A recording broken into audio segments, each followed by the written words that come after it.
सरकार कलम में स्याही भरने की बात तो करती है पर कलम में स्याही भरती नहीं है। हाँ, जनता के हित के लिए काम करने वाले पत्रकार, लेकिन पत्रकारों के हित में क्या है, आज भी एक बड़ा सवाल बना हुआ है। लेकिन जब पत्रकार के ऊपर कोई बात पड़ती है तो बिल्कुल एकदम अकेला और ये खाली कोई उत्तर प्रदेश में नहीं है, उत्तर प्रदेश, बिहार, दिल्ली, जहाँ जहाँ भी आप देखे होंगे तमाम ऐसी घटनाएं हुई जिसमें पत्रकार मारे गए, जेल गए। दादू का हो गया है, बड़ा आंदोलन की रहे पत्रकार, लेकिन पत्रकारों के हित में क्या है, आज भी एक बड़ा सवाल बना हुआ है। और एक ऐसा आंदोलन जो प्रतीक बन गया। आज एक ऐसे ही पत्रकार आंदोलन पर और पत्रकार हितों पर हम ढेर सारी चर्चा करने जा रहे हैं और ये चर्चा यहीं रुकनी नहीं चाहिए। जिम्मेदारी आपकी बनती है, क्योंकि पत्रकार जिम्मेदार आपके लिए होता है, तो आप इस वीडियो को ज़्यादा से ज़्यादा लोगों तक पहुंचाएंगे।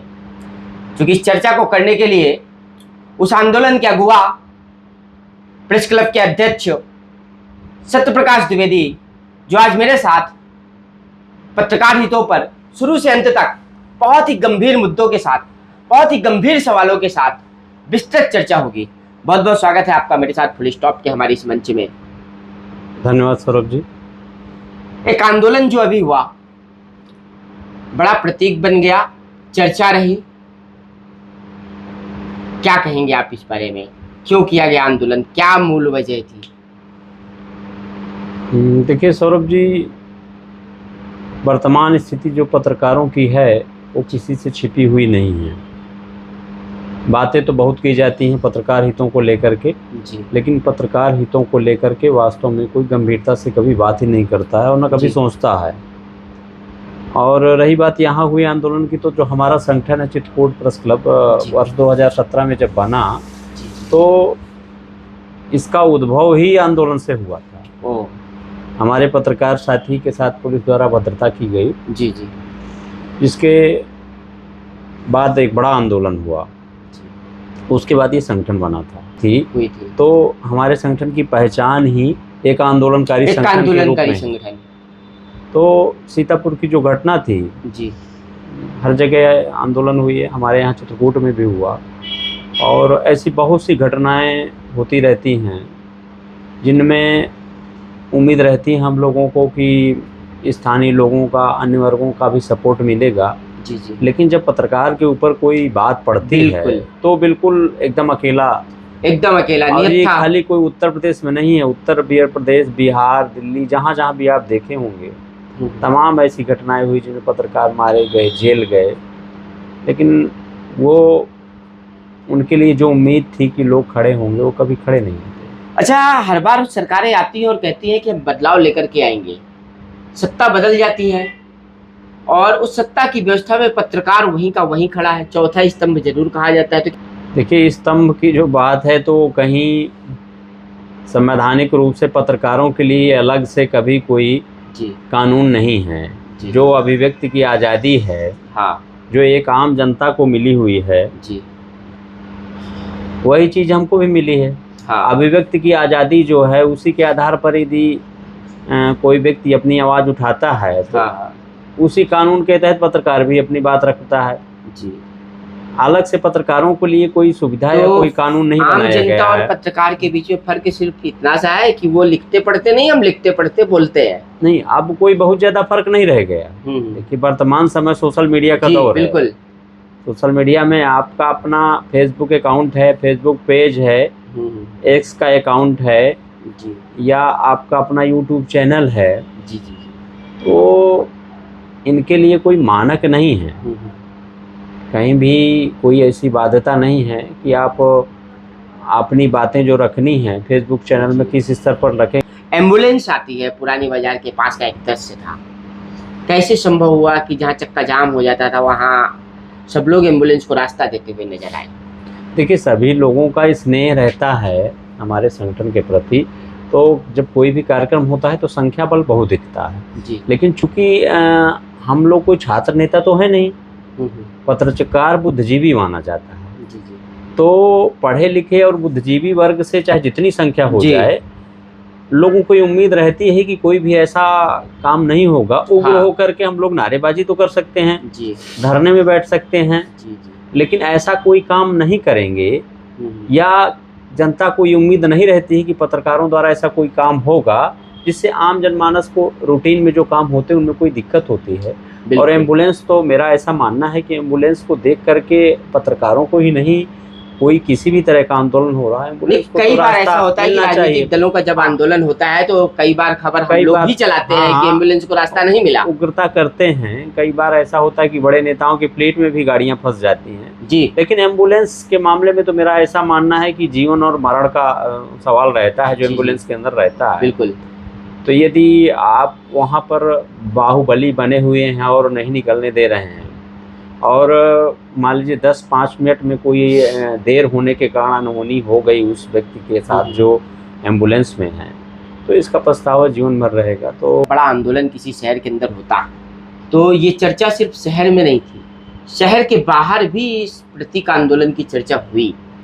कुछ दलों ने, कुछ नेताओं ने या अफसरों ने, किसी ने तो संपर्क किया होगा आपसे? बिल्कुल, मेरे पास लखनऊ से भी फ़ोन आए और तमाम राजनीतिक दलों के फ़ोन आए। उन्होंने कहा भी कि आपको कोई ऐसा आंदोलन करना है पत्रकारों के समर्थन में तो हम लोग आपके साथ हैं। जी जी। तो मैंने उनका बड़ा नम्रतापूर्वक धन्यवाद दिया और मैंने कहा कि भाई हम अपनी लड़ाई खुद लड़ रहे हैं, आप लोग जिस प्लेटफार्म पर हैं अगर आप चाहें तो हम लोगों की बातें उठा सकते हैं, वहाँ से आवाज़ दे सकते हैं। लेकिन इसमें कोई दो राय नहीं कि मेरे पास फ़ोन आए लोगों से और इसकी गूंज जो है प्रदेश की राजधानी, देश की राजधानी तक हुई।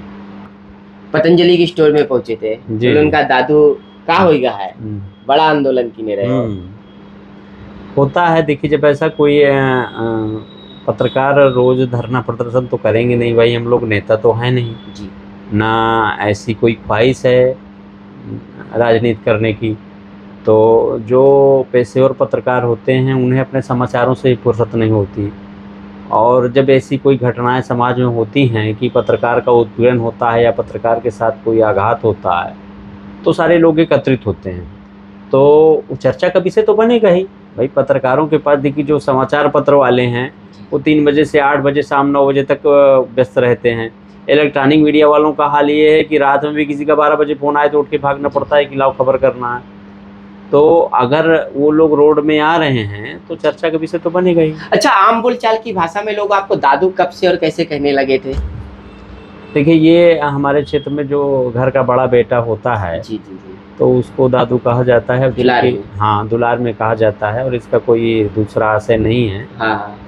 और चूँकि पिताजी लोकतंत्र रक्षक सेनानी हैं और यहाँ बाजार के सारे लोगों का आना जाना बना रहता है तो वो एक लाड़ प्यार के नाते वही तो तमाम स्नेहीजनों के बीच भी मैंने कई बार सुना है वो अब वो जो है घर का नाम कह सकते हैं, उसको उपनाम कह सकते हैं और इसके अलावा बहुत सामान्य वो है। अच्छा, ऐसे आंदोलन को देख करके तमाम लोगों में एक उम्मीद जाग जाती है और कभी कभी तो आपने तमाम अगर पढ़ा होगा, इतिहास की जानकारी लेंगे या राजनीतिक दलों का उभार लेंगे या पत्रकारिता जगत से भी जब भी कोई व्यक्ति बहुत आगे बढ़ता है, किसी और शीर्ष पद पर भी, सामाजिक जिम्मेदारी पर भी पहुंचता है तो परिवर्तनकारी आंदोलन बन जाते हैं।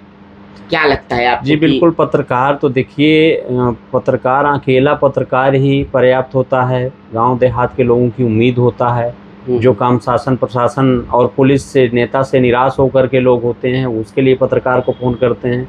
आप भी पत्रकारिता में आप चीज़ महसूस करते होंगे, 12 बजे रात में हम लोगों के पास फ़ोन आते हैं। अब बताइए 12 बजे रात में एक अकेला पत्रकार किसकी क्या मदद कर सकता है, लेकिन फिर भी फ़ोन करते हैं। फिर भी उम्मीद, तो पत्रकार एक उम्मीद होता है कि जब उसका कोई सहारा नहीं है तब वो पत्रकार को याद करता है। तो जब बहुत सारे लोग इकट्ठा होते हैं पत्रकार, तो निश्चित रूप से लोगों को ये होता है कि भाई आमतौर पर पत्रकार का मुख्य काम है कि सत्ता से, शासन से, प्रशासन से सवाल खड़े करना, उनको कटघरे में खड़े करना। तो लोगों को उम्मीद तो रहेगी और पत्रकारिता का धर्म भी है कि वो उम्मीद बरकरार रहे। योगी आदित्यनाथ स्वयं बोले, मुख्यमंत्री खुद बोलते हुए नजर आए वीडियो में कि पत्रकारों के हित पर विशेष ध्यान देने की आवश्यकता है। पत्रकारिता के बिना समाज नहीं चल सकता, पत्रकारिता के बिना सरकार नहीं चल सकती है। मतलब पत्रकार को उन्होंने अपने मुख से खुद कहा। तो आपको क्या लगता है कि वास्तव में बदलाव होगा या फिर 4 दिन पूरियां सिराने की तरह सिरा ली जाएगी? बातें तो बहुत दिन से हो रही हैं, बातें तो बहुत दिन से हो रही हैं पत्रकारों की सुरक्षा के कानून बनाने के लिए, लेकिन अभी तक बना नहीं। अब जैसे हमारे यहाँ जो बहुत वरिष्ठ पत्रकार हैं उनको एक पिछले साल योजना अखबारों में भी छपी थी और सुनने में भी आई थी जी कि जो 60 साल से ऊपर के पत्रकार हैं उनके लिए पेंशन सरकार लागू करने जा रही है। सारी औपचारिकताएं हो गई, लोगों से पूरा डिटेल ले लिया गया, लेकिन फिर वो पता नहीं कहाँ आधार में लटक गई। भाई पत्रकार को अगर आपने योजना बनाई है तो हर जिले में जो भी 60 साल से ऊपर के लोग हैं, बहुत कम लोग होंगे। तो मतलब कुछ ऐसा है कि सरकार कलम में स्याही भरने की बात तो करती है पर कलम में स्याही भरती नहीं है। हाँ, तो अगर सरकार इस बात को समझे कि भाई उसको सकारात्मक दृष्टिकोण से अगर देखे, हाँ, पत्रकार कोई खबर चलाता है तो ये ना सोचा जाए कि द्वेष भावना से चला रहा है, बल्कि उसकी जो जनता के दर्द हो उसको समझ करके उसको निराकरण करने का प्रयास करें, बिल्कुल, तो बेहतर होगा और इससे उसको परिणाम भी अच्छे मिलेंगे जी। लेकिन अब बस ये है कि जो निचले स्तर पर है, कोई भी सरकार होती है, कोई भी बड़ा लीडर होता है जी, तो एक चीज़ जान लीजिए, कभी कोई जो बड़ा नेता होता है वो जन नेता होता है। जी जी। तो उसके पीछे हम खासतौर से जो उत्तर प्रदेश के मुख्यमंत्री जैसे पद पर होता है, चाहे वो बहन मायावती रही हों, चाहे अखिलेश यादव जी हों, या वर्तमान समय में योगी जी हों, या पहले राजनाथ सिंह रहे हों, ये सब मास लीडर हैं, जन नेता हैं, इनके पास बहुत बड़ा जनाधार है। तो इन लोगों की नीतियां तो अच्छी रहती हैं, लेकिन जो निचले स्तर पर है वो कहाँ फाइल अटक गई, कहाँ अवरोध हो गया कि पत्रकारों को लाभ नहीं हो पाया, ये भी इनको सुनिश्चित करना चाहिए। बिल्कुल। तो देखिए अब हम अंतिम दौर की ओर बढ़ रहे हैं, हमें ये मैसेज देना है और ये जानना भी है, जनता चूंकि जब पत्रकार से जुड़ती है और पत्रकार जनता से जुड़ा हुआ रहता है, मान लीजिए सरकार कुछ नहीं करती है या नेता नहीं चाहते हैं, सिर्फ बातें बस करेंगे, तो इसका मुख्य हल क्या है? समाज का सहयोग पत्रकार करता है तो समाज से क्या सहयोग पत्रकार के लिए हो सकते हैं? बिल्कुल करना चाहिए, समाज को सहयोग तो करना ही चाहिए। अब लोग आज मीडिया को आप देखेंगे, फेसबुक देखेंगे और एक्स पर पोस्ट देखेंगे, बहुत से लोग ऐसे हैं जो गाली देते हैं, वो कहते हैं मीडिया बिकाऊ है। अगर सरकार के उसने गुणगान कर दिया तो कह देंगे बिकाऊ है, और अगर उसने सरकार के खिलाफ चला दिया तो जो IT सेल वाले हैं वो कह देंगे द्वेष भावना से चला रहा है। उसके व्यक्तिगत जीवन तक उतर जाते हैं, उसको पत्रकारिता से हट करके वो क्या कर रहा है उसको लेकर के ब्लैकमेल करने लगे। ट्रोल, एक शब्द सुना होगा, ट्रोलिंग शुरू हो जाती है। हाँ, ट्रोलिंग शुरू हो जाती है। तो ये समाज के लोगों को कम से कम, जो लोग अब जैसे सोशल मीडिया में हैं, तो सोशल मीडिया स्तर पर या जो समाज में रहते हैं, एक भरोसा बरकरार रखना चाहिए पत्रकारों के प्रति। अपने ज़िले में ही आपने देखा पिछले 3-4 सालों में कई पत्रकारों का, स्वर्गीय नरेंद्र मिश्रा जी थे, राष्ट्रीय सहारा जैसे प्रमुख अखबार के थे, कैंसर से खत्म हो गए। हमारे गुरु आदरणीय राजेंद्र पांडे जी कैंसर से खत्म हो गए। मानीपुर के एक बसंत द्विवेदी थे, वो असाध्य बीमारी से खत्म हो गए। कितने लोग समाज के उनके घर मिलने गए, आज कितने लोग हैं वो पूछने वाले कि उनके बच्चों का क्या हाल है। बिल्कुल। तो कहाँ से आप एक पत्रकार को स्वस्थ और ताकतवर बना पाएंगे जब उनके न रहने पर उनके बच्चों का आप हाल जानने वाले नहीं? तो आपको क्या अधिकार रह जाता है कि पत्रकारिता को आप कटघरे में खड़ा करें? तो प्रेस क्लब के अध्यक्ष सत्यप्रकाश द्विवेदी, पत्रकार हित और पत्रकारिता पर विमर्श बड़ी गंभीरता के साथ हुआ है। आपके अगर और कोई भी सवाल हो तो आप हमें कमेंट बॉक्स में लिख सकते हो, हम आपके इन सवालों के साथ फिर इस विमर्श को आगे बढ़ाएंगे। तो बने रहिएगा लगातार फुल स्टॉप में मेरे साथ।